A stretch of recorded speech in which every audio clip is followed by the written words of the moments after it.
Hello and welcome to my latest weekly video news from Madison's. Well, of course, events continue to unfold in Ukraine, and there is no doubt it's an utter human tragedy that is going on there. Once again, our deepest sympathies to anybody caught up in that, or with family and relatives there. The biggest question I'm being asked at the moment is, well, what does this all mean for the property prices in the UK? The overriding reality is no market likes uncertainty. You normally see huge volatility in prices during that. And you've seen that in the stock markets, of course. Remember, the stock market has a secondary market. You can very easily buy and sell your stocks. That's less so with housing. It's highly illiquid assets. So you've got to find a buyer, find them, have finance to purchase it, and then hope the deal goes through. So property is a very different. So you often don't see that big volatility that you see in a ready market.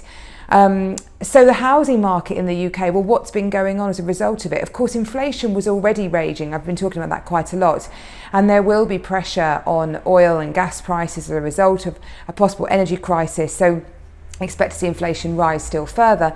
And of course, interest rates normally would be used to control that, and it's unsure what will happen on those with this uncertainty. The Bank of England might just want to put the brakes on that for a little bit, being very aware that households are already facing increased pressure on their expenses. But in terms of the data that we're seeing reported, well, prices continue to rise. They went up by 0.5% in February, so the end of February. Remember, the crisis started on the 24th of February, so that takes a week of what was happening in Ukraine into the account with those figures. And indeed, they're up now 10.8% if you look at the 12 months from February 2021 to February 2022.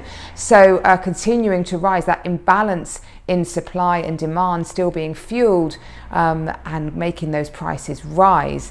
In the southeast, we saw growth of 10.5%. Wales saw the biggest growth at 13.8%, and London the lowest at 5.4%. But overall, prices do continue to hold and rise. However, the pandemic is becoming more of an endemic, so a situation we know we just got to live with. Things are returning to normal. So I will stand by my house view that although there is a disastrous human tragedy going on in Ukraine, and that will put pressure on energy prices. We were already in an inflationary boom environment. Property quite likes being an inflation environment. It's a very inflation-proofed asset. That means it will rise largely in line with inflation. But I think we'll see property prices slow to single-digit growth by the end of the year, which is what I've been predicting all year. So not too much of an impact at the moment, but we will wait to see how events unfold. Airbnb came out last week and said that they would be giving 100,000 homes to Ukrainian refugees in Poland, Hungary, Romania, and they're looking to do that to contribute towards a fund themselves and also take contributions to their hosts. So hoping to find 100,000 homes there, which is great. And of course, we're seeing drop-off centres arise all over the place. You can also give money via the Red Cross. Lots of appeals come out, and you'll see the link to that at the bottom of my screen at the moment. So lots of ways that we can all help in our own small way to help what's going on over there.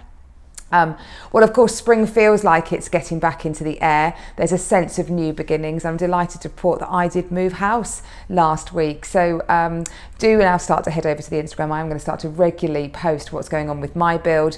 At the moment, I'm in pre-demolition phase. So I'm going to record a little video later on to show you what's going on at my house. Big trenches laid for temporary electrical supplies. Southern Gas Network have been to cut things off. And I'm going to keep those stories in my highlights, kind of as a little helpful guide for what you need to consider if you're building a property. It's a lot to take on, but a great new start for me, and I'm really looking forward to bringing you snippets of my journey over the next year.